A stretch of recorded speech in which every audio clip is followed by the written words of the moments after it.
আসসালামু আলাইকুম। 2023-24 শিক্ষাবর্ষের ঢাকা বিশ্ববিদ্যালয়ে বি ইউনিট ভর্তি পরীক্ষার প্রশ্নের সমাধান নিয়ে আজকের এই ভিডিওটি সম্পূর্ণ দেখবেন, আশা করি আপনাদের অনেক কাজে দিবে। এবং যারা অ্যাডমিশন ক্যান্ডিডেট রয়েছেন এই বছরে, তারা অবশ্যই ভিডিওটি দেখবেন। ভিডিওতে বিস্তারিত অনেক কিছু আলোচনা করা হয়েছে। প্রথম প্রশ্ন, আবিধানিক ক্রমে সাজানো শব্দগুচ্ছ। এখানে প্রথম অপশন অনুসারে একতা, একাত্তর এবং 21 হচ্ছে আবিধানিক ক্রমে সাজানো সঠিক শব্দগুচ্ছ।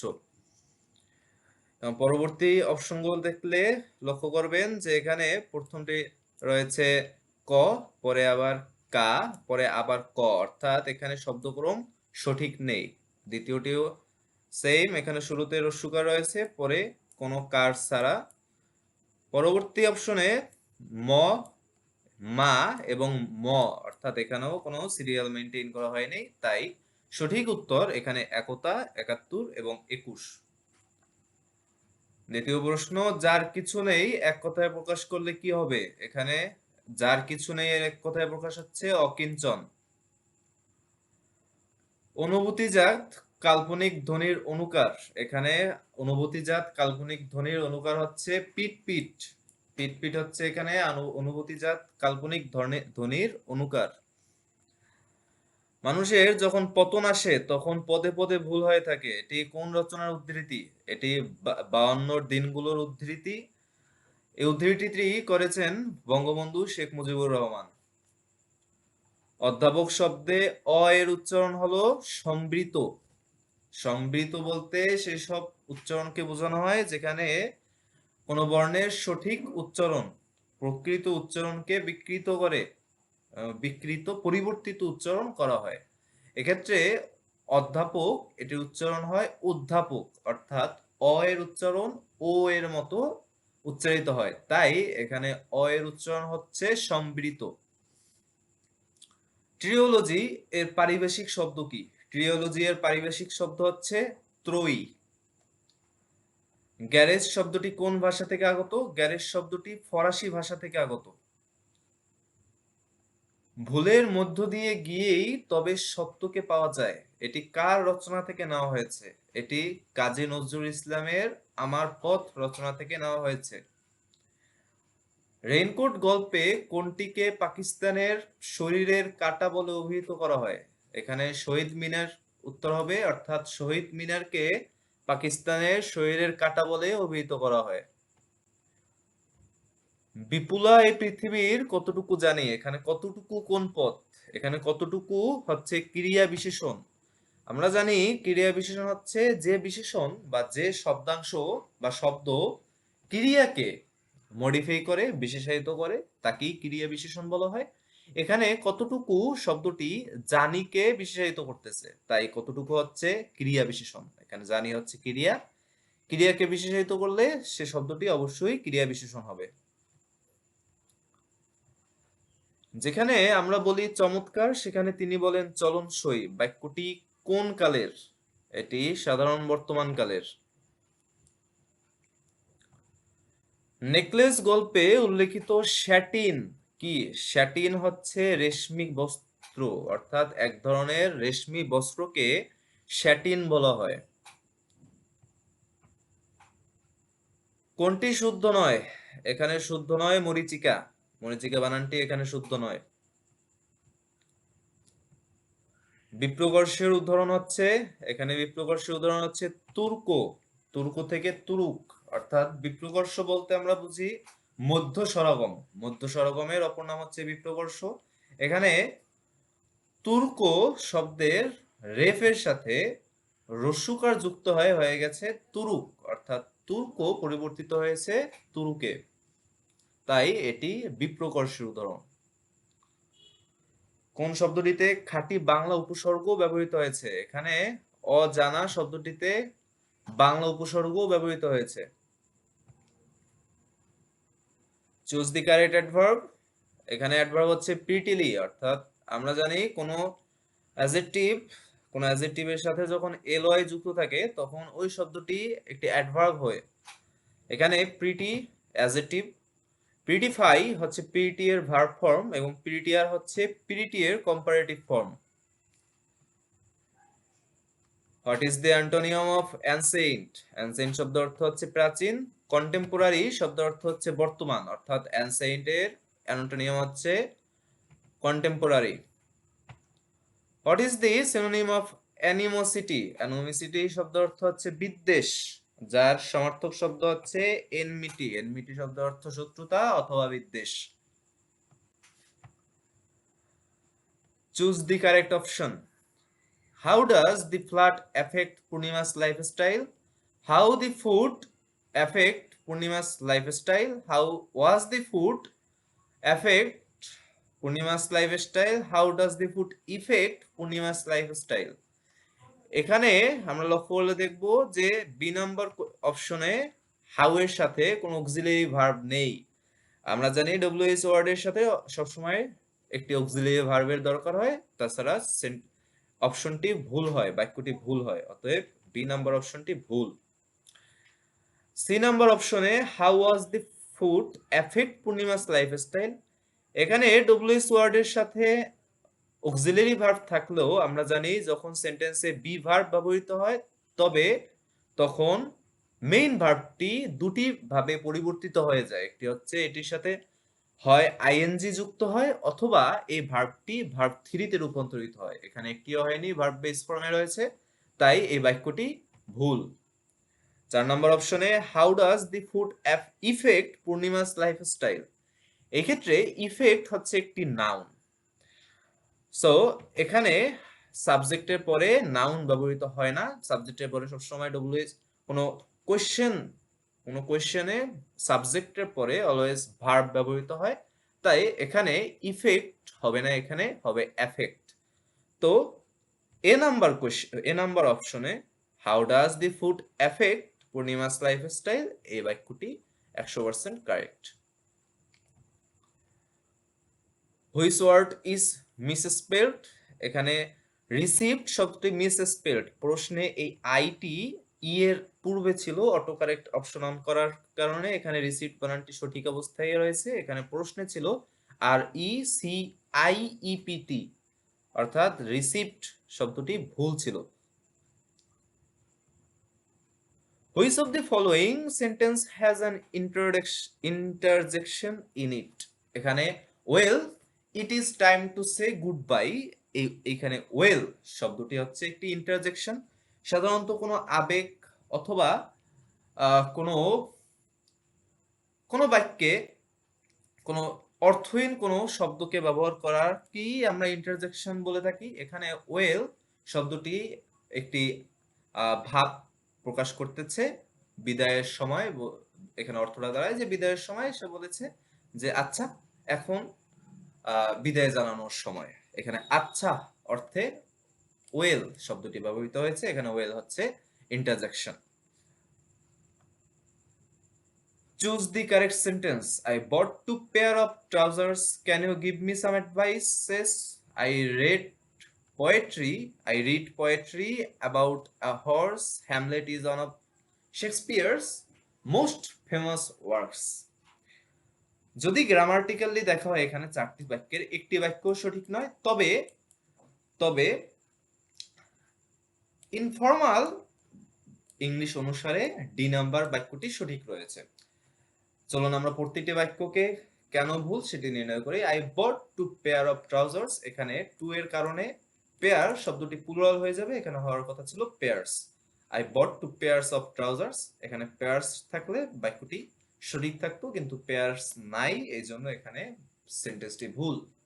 Can you give me some advices, advice একটি নন কাউন্ট নাউন, অর্থাৎ আনকাউন্টেবল নাউন। আনকাউন্টেবল নাউন কখনো প্লুরাল হয় না, এই জন্য এখানে can you give me some advices, এখানে অ্যাডভাইসেস একটি ভুল শব্দ। I read poetry about a horse, poetry কখনো সঠিক কবিতা অর্থে ব্যবহার করা হয় না, পোয়েট্রি হচ্ছে কাব্য, এটি সাহিত্যের একটি শাখা, একটি তত্ত্ব, একটি থিওরি বললে ভালো হয়। I read I red eye read poet sorry I red poem about horse, এখানে পোয়েম শব্দটি ব্যবহার করলে বাক্যটি সঠিক হতো। আমরা কখনো কবিতা অর্থে পোয়েট্রি শব্দটি ব্যবহার করব না, পোয়েট্রি সবসময় একটি থিওরি হিসেবে ব্যবহার করব কাব্য অর্থে। Hamlet is one of Shakespeare's most famous works, এখানে সেন্টেন্সটি ইনফর্মাল ইংলিশে সঠিক, কিন্তু ফর্মাল ইংলিশ অর্থাৎ সঠিক 100% সঠিক ইংলিশে এখানে অন অফের সাথে দি ডিটারমাইনারটি বসার কথা ছিল, দি।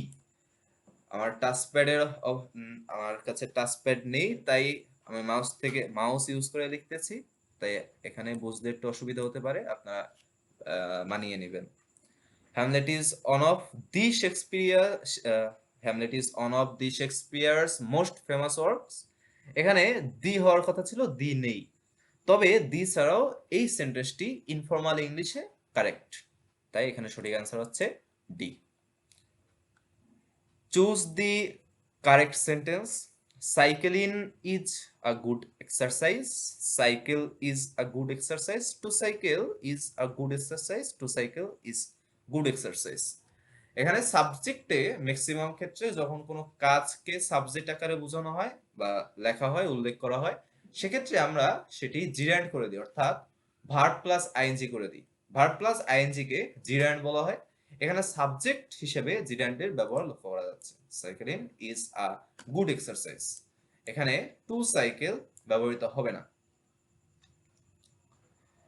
Identify the figure of speech in a terrible beauty is born. A terrible beauty is born, এখানে কোন ধরনের ফিগার অফ স্পিচ ব্যবহার করা হয়েছে? ফিগার অফ স্পিচ একটি লিটারারি টার্ম। লিটারেচারে আমরা তুলনা অথবা রূপক অর্থে বিভিন্ন বিভিন্ন টার্মস ব্যবহার করে থাকি, বিভিন্ন ফিগার্স ব্যবহার করে থাকি। এগুলোর ভিতরে অক্সিমরন, মেটাফোর, আইরনি, পার্সনিফিকেশন অন্যতম। এই ফ্রেজটিতে এ টেরিবল বিউটি, এখানে টেরিবল অ্যান্ড বিউটি দুটো বিপরীত শব্দ, কিন্তু এই দুটো বিপরীত শব্দকে একসাথে ব্যবহার করে এই ভাবটি, এখানে যে ভাবটি প্রকাশ করতে চেয়েছিলেন লেখক, সেই ভাবটিকে আরো গভীর করে তোলা হয়েছে। তাই বিপরীত শব্দ ব্যবহারে যখন কোনো ভাবকে আরো ডিপ করা হয়, সেটিকে অক্সিমরন বলা হয়। অক্সিমরন বলা হয়, অর্থাৎ দুটি বিপরীত শব্দ ব্যবহার করে যখন কোনো ভাবকে আরো মডিফাই করা হয়, আরো বেশি ডিপ করা হয়, আরো বেশি ইন্টেন্সিফাই করা হয়, তখন ওই ফ্রেজটি অক্সিমরনের উদাহরণ হিসেবে দেখা যায়। মেটাফর হচ্ছে যখন দুটো বিষয়ের ভিতরে তুলনা করা হয়, দুটো ব্যক্তি, দুটো বস্তু অথবা দুটো বিষয়ের উপরে যখন তুলনা করা হয়, তখন মেটাফোর ব্যবহার করা হয়। মেটাফোরের বেলায় লাইক অ্যান্ড অ্যাজ শব্দ দুটো ব্যবহার করা হয়। আইরনি হচ্ছে যখন কোনো ভাবকে সুন্দরভাবে ফুটিয়ে তুলতে আমরা আমরা আমরা ভিন্নার্থক কোনো শব্দের ব্যবহার করি, তাকে আইরনি বলা হয়। যেমন আমরা যখন বলতে চাই যে একজন ব্যক্তি খুব মোটা, তার স্থূলতাকে প্রকাশ করতে আমরা যদি এরকম বলি যে ভাই আপনি অনেক শুকনা, আপনি অনেক স্লিম, তখন এই বিষয়টিকে বলা হয় আইরনি, অর্থাৎ কোনো বস্তু বা ব্যক্তির অ্যাকচুয়াল অবস্থাকে প্রকাশ করতে যখন ওই ব্যক্তি বা বস্তুর বৈশিষ্ট্যের বিপরীত বৈশিষ্ট্য ব্যবহার করা হয়, তখন ওই ভাবটিকে আইরনি বলা হয়। যেমন কোনো লম্বা ব্যক্তিকে যখন খাটো বলা হয়, তখন এটি আইরনি। পার্সনিফিকেশন, যখন কোনো ব্যক্তির অথবা মানুষের বৈশিষ্ট্য কোনো বস্তুর ভিতরে দেওয়া হয়, তখন ওটিকে পার্সনিফিকেশন বলা হয়। যেমন আমরা যদি বলি দি সান ইজ স্মাইলিং, স্মাইল অর্থাৎ হাসার কাজটি সবসময় মানুষ করে থাকে, কিন্তু যখন আমরা এই হাসার কাজটি, স্মাইলের কাজটি আমরা সূর্যকে দিয়ে করাবো, তখন ওই কাজটি পার্সনিফিকেশনের আন্ডারে চলে যাবে, অর্থাৎ কোনো ব্যক্তির, কোনো মানুষের কাজ, বৈশিষ্ট্য যখন কোনো বস্তুর ভিতরে ফুটিয়ে তোলা হয় তাকে পার্সনিফিকেশন বলা হয়। পার্সনিফিকেশন বলা হয়। আশা করি আপনারা এই 4টি ফিগার অফ স্পিচ সুন্দরভাবে বুঝতে পারছেন। ফিগার অফ স্পিচ নিয়ে আগামীকালকে একটি ভিডিও এই চ্যানেলে আপলোড করা হবে, আপনারা অবশ্যই দেখে নেবেন। Identify the type of sentence. In my opinion, Romeo and Juliet by William Shakespeare is a great play. অর্থাৎ in my opinion Romeo and Juliet by William Shakespeare is a great play, এটি কোন ধরনের বাক্য? এটি একটি declarative বাক্য। Declarative বাক্যের অপর নাম হচ্ছে অ্যাসার্টিভ সেন্টেন্স। ডিক্লারেটিভ বাক্যের অন্য নাম হচ্ছে অ্যাসার্টিভ সেন্টেন্স। আমরা জানি ইম্পারেটিভ সেন্টেন্সে কোনো আদেশ, নিষেধ, অনুরোধ, উপদেশ দেওয়া হয়, কোনো ইন্টারোগেটিভ সেন্টেন্সে প্রশ্ন করা হয় এবং কোনো এক্সক্লামেটরি সেন্টেন্সে বিস্ময় প্রকাশ করা হয়। এই বাক্যটিতে এই তিনটি একটিও করা হয় নাই, তাই অবশ্যই এটি একটি ডিক্লারেটিভ সেন্টেন্স অর্থাৎ অ্যাসার্টিভ সেন্টেন্স। কোন দেশ প্রথম নারীদের ভোটাধিকার প্রদান করে? নারীদের ভোটাধিকার প্রদান করে প্রথম নিউজিল্যান্ড। কে বলেছিলেন মানুষ জন্মগতভাবেই স্বাধীন কিন্তু সর্বত্রই শৃঙ্খলিত? কথাটি বলেছিলেন জ্যাক রুশো। নিচের কোনটি শেক্সপিয়ারের রচনা নয়? এখানে কিং লিয়ার, 12th নাইট এবং দি টেম্পেস্ট শেক্সপিয়ারের রচনা। ডক্টর ফাউস্টাস হচ্ছে ক্রিস্টোফার মার্লো লিখিত একটি উপন্যাস। Doctor Faustus. September on Jessore road কবিতাটি কে লিখেছেন? এটি খুব সুপরিচিত একটি প্রশ্ন। এটি অ্যালেন গিন্সবার্গ কর্তৃক রচিত মুক্তিযুদ্ধকালীন একটি কবিতা, September on Jessore road. Bangladesh delta plan 2100 প্রণয়নে কারিগরি সহায়তা প্রদানকারী দেশ হচ্ছে নেদারল্যান্ডস। বাংলাদেশের মুক্তিযুদ্ধের পটভূমিতে নির্মিত ধীরে বহে মেঘনা, এখানে মেঘন্য টাইপিং মিস্টেক, এখানে হচ্ছে মেঘনা। ধীরে বহে মেঘনা চলচ্চিত্রের পরিচালক কে? এই চলচ্চিত্রের পরিচালক হচ্ছে আলমগীর কবির। 1971 সালে মুক্তিযুদ্ধের সময় জাতিসংঘের কোন দেশ বাংলাদেশের পক্ষে ভেটো প্রদান করেছিলেন? Union of Soviet socialist Republic অর্থাৎ রাশিয়া। রাশিয়ার তখনকার নাম ছিল union of Soviet socialist Republic অর্থাৎ সোভিয়েত ইউনিয়ন, যা 1991 সালে ভেঙে যায়। তো 1971 সালে সোভিয়েত ইউনিয়ন মুক্তিযুদ্ধের সময় বাংলাদেশের পক্ষে ভেটো প্রদান করেছিলেন। বাংলাদেশের মুক্তিযুদ্ধে অংশগ্রহণের জন্য নিচে উল্লেখিত কোন বিদেশি নাগরিককে বীর প্রতীক উপাধি দেওয়া হয়? WSAS ওয়ান্ডারল্যান্ডকে বীর প্রতীক উপাধি দেওয়া হয়। বাংলাদেশের মুক্তিযুদ্ধে তিনি সরাসরি অংশগ্রহণ করেছিলেন। নিচে উল্লেখিত বাংলাদেশের কোন বিভাগটির সাথে ভারতের কোনো সীমান্ত নেই? নিচে উল্লেখিত বাংলাদেশের বরিশাল বিভাগের সাথে ভারতের কোনো সীমান্ত নেই। এছাড়া চট্টগ্রাম, খুলনা এবং রাজশাহী বিভাগের সাথে ভারতের সরাসরি সীমান্ত রয়েছে। বিশ্বের সবচেয়ে পুরাতন সংবাদ সংস্থা হচ্ছে AFP অর্থাৎ এজেন্সি অফ ফ্রান্স প্রেস। এটি ফ্রান্সের একটি সংবাদ সংস্থা এবং বিশ্বের ভিতরে সবচেয়ে প্রাচীন সংবাদ সংস্থা হচ্ছে AFP, যা বর্তমানেও চলমান। নিচে উল্লেখিত কোন লেখক নোবেল পুরস্কার প্রত্যাখ্যান করেছিলেন? জ্যাঁ-পল সার্ত্রে তার নোবেল পুরস্কার প্রত্যাখ্যান করেছিলেন। প্রত্যাখ্যান। দ্বিতীয় বিশ্বযুদ্ধে নৃশংসতা দেখে তিনি এই নোবেল পুরস্কার প্রত্যাখ্যান করেছিলেন। নিচে উল্লেখিত বাংলাদেশের সরকারের কোন মডেলটি জাতিসংঘ স্বীকৃতি দিয়েছে? কমিউনিটি ক্লিনিক 2023 সালে বাংলাদেশ সরকারের এই মডেলটি জাতিসংঘ স্বীকৃতি দিয়েছে। ইসরায়েলে পরিচালিত হামাসের সাম্প্রতিক অপারেশনের নাম কি? সাম্প্রতিক অপারেশনের নাম অপারেশন আল আকসা ফ্লাড। অ্যামিকাস কিউরি একটি সাংবিধানিক শব্দ, সাংবিধানিক ফ্রেজ। এটির বাংলা অর্থ হচ্ছে আদালতের বন্ধু। অ্যামিকাস কিউরি আদালতের বন্ধু। কে প্রথম কৃষ্ণাঙ্গ নারী হিসেবে দুবার অস্কার জিতেন? রুথ ই কার্টার। তিনি একজন আমেরিকান কস্টিউম ডিজাইনার। তিনি দুইবার অস্কার জিতেছেন প্রথম কৃষ্ণাঙ্গ নারী হিসেবে। নিচের কোন ব্যক্তি বাংলাদেশের সংবিধান প্রণয়ন কমিটির সদস্য ছিলেন? বেগম রাজিয়া বানু ছিলেন বাংলাদেশ সংবিধান প্রণয়ন কমিটির একমাত্র মহিলা সদস্য। কে বলেছিলেন বুলেটের চাইতে ব্যালট শক্তিশালী? কথাটি বলেছিলেন আব্রাহাম লিঙ্কন। তিনি তিনি যুক্তরাষ্ট্রের একজন প্রেসিডেন্ট ছিলেন এবং বর্ণবিরোধী কার্যক্রমের জন্য তার পরিচিতি রয়েছে। From third word to first, এখানে ফ্রম হবে, টাইপিং মিস্টেকের জন্য ভুল হয়েছে। From third world to first বইটি কে রচনা করেন? বইটি রচনা করেন লি কুয়ান ইউ। শাহজালাল আন্তর্জাতিক বিমানবন্দরের তৃতীয় টার্মিনাল স্থপতি কে? স্থপতি ছিলেন রোহানি বাহারিন। বাংলাদেশের 21তম জিওগ্রাফিক্যাল ইন্ডিকেটর জিআই প্রোডাক্ট বাংলাদেশের ব্ল্যাক বেঙ্গল ছাগল, অর্থাৎ বাংলাদেশের ব্ল্যাক বেঙ্গল গোট হচ্ছে 21তম জিওগ্রাফিক্যাল ইন্ডিকেটর। বর্তমানে এই তথ্যগুলো আরো আপডেটেড হয়েছে, আপনারা জেনে নেবেন।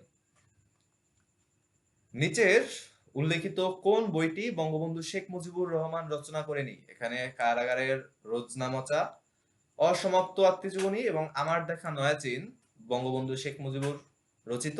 একমাত্র কারাগারের চিঠি এটি বঙ্গবন্ধু রচিত নয়, তাই এটি হচ্ছে সঠিক উত্তর। সার্পেন্ট অফ দি নাইল বলা হয় ক্লিওপেট্রাকে। ক্লিওপেট্রা একজন ইজিপ্টের রানী ছিলেন। তাকে অনেক সময় সুন্দরের দেবতাও বলা হয়, সুন্দরের দেবীও বলা হয়। সুন্দরের বিউটির রানী বা দেবী বলা হয় ক্লিওপেট্রাকে। বঙ্গবন্ধু শেখ মুজিবুর রহমান টানেলের দৈর্ঘ্য কত? এটি 3.32 কিলোমিটার। বঙ্গবন্ধু শেখ মুজিবুর রহমান টানেল, এটি কর্ণফুলীতে অবস্থিত, তাই এটির অপর নাম কর্ণফুলী টানেল। এলাম দেখলাম জয় করলাম কথাটি কে বলেছেন? Julius caesar. জুলিয়াস সিজার ছিলেন একজন রোমান সেনাপতি। সেখান থেকে তিনি রোমের একজন স্বৈরশাসক হয়েছিলেন এবং একনায়কতন্ত্র কায়েম করেছিলেন রোমান সভ্যতায়। স্বাধীন বাংলা ফুটবল দলের অধিনায়ক কে ছিলেন? স্বাধীন বাংলা ফুটবল দলের অধিনায়ক ছিলেন জাকারিয়া পিন্টু। কারা এই স্বাধীন বাংলা ফুটবল দল মুক্তিযুদ্ধের সময় ফান্ড গঠনে অনেক সহায়তা করেছিল আর কি? কারা বর্গী নামে পরিচিত? বর্গী নামে বাংলায় পরিচিত ছিল মারাঠি যারা ব্যবসা করতে এসেছিলেন এদেশে, তাদের কি বর্গী নামে পরিচিত ছিল। বাংলাদেশের একমাত্র পাহাড়ি দ্বীপ হচ্ছে মহেশখালী। বাংলাদেশের মুক্তিযুদ্ধ ভিত্তিক প্রথম ভাস্কর্যের নাম কি? বাংলাদেশের মুক্তিযুদ্ধ ভিত্তিক প্রথম ভাস্কর্যের নাম জাগ্রত চৌরঙ্গী, এটি গাজীপুরে অবস্থিত। কোন দেশ 2023 সালে ফ্রিডম সূচকে সর্বোচ্চ স্কোর করেছে? নরওয়ে 2023 সালে প্রেস ফ্রিডম সূচকে সর্বোচ্চ স্কোর করেছেন। আপনারা হালনাগাদ তথ্যটি জেনে নেবেন। এখানে জাগ্রত চৌরঙ্গী 1973 সালে স্থাপনা করা হয়েছিল। 2023 সালের জন্য জাতিসংঘ ঘোষিত বিশ্ব পর্যটন রাজধানী কোনটি? সমরখন্দ। এই সমরখন্দ উজবেকিস্তানের রাজধানী। এই সমরখন্দই তৈমুর লং এর রাজধানী ছিল। For myself I choose the cheapest dish on the menu শূন্যস্থানে কি হবে? এটি ইংলিশ প্রথম পত্রের দি লাঞ্চেয়ন প্যাসেজ থেকে নেওয়া হয়েছে। আপনারা দেখে নেবেন প্যাসেজটি, অবশ্যই প্যাসেজটি খুবই সুন্দর একটি প্যাসেজ এবং এখান থেকে প্রশ্ন আসার সম্ভাবনা অনেক বেশি। এখানে উত্তর হবে and that was a mutton chop, and that was a mutton chop, এটি আছে এখানে সঠিক উত্তর। How many times dash you been abroad?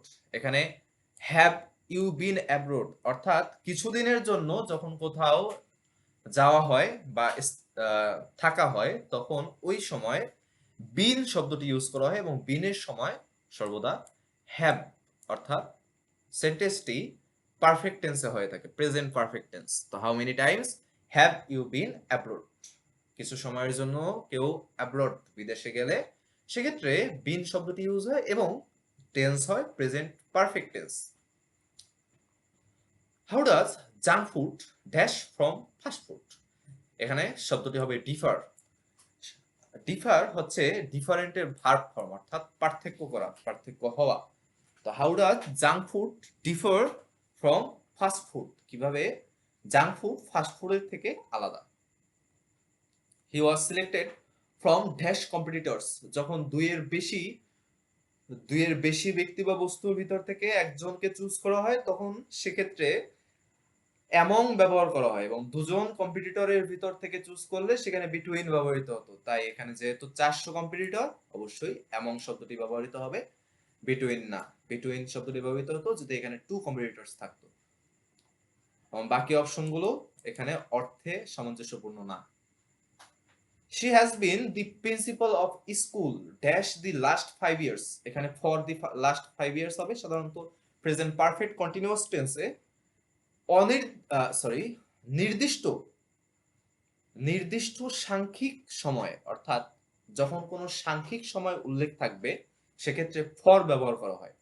এক্ষেত্রে অনেকে শব্দটি অনির্দিষ্ট সময়ও বলে বলে থাকে, অনির্দিষ্ট সময়। এখানে যদিও নির্দিষ্ট করে বলা হয়েছে ফর দি লাস্ট 5 ইয়ার্স, কিন্তু এখানে সাংখ্যিক সময়কে উল্লেখ করা আছে। যদি এখানে এমন থাকতো যে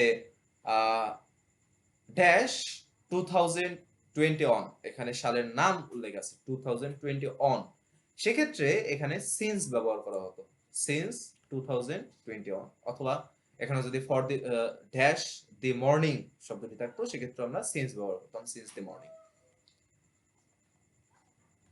আজকের ভিডিও এই পর্যন্তই। আশা করি আপনারা এই ভিডিও থেকে অনেক কিছু শিখেছেন। সামনে ভিডিওতে আমরা ফিগারস অফ স্পিচ নিয়ে আলোচনা করব। আপনারা অবশ্যই সাবস্ক্রাইব করে নেবেন যাতে সামনের ভিডিওগুলোর নোটিফিকেশন আপনাদের ফিডে চলে যায়। ধন্যবাদ সকলকে। আসসালামু আলাইকুম।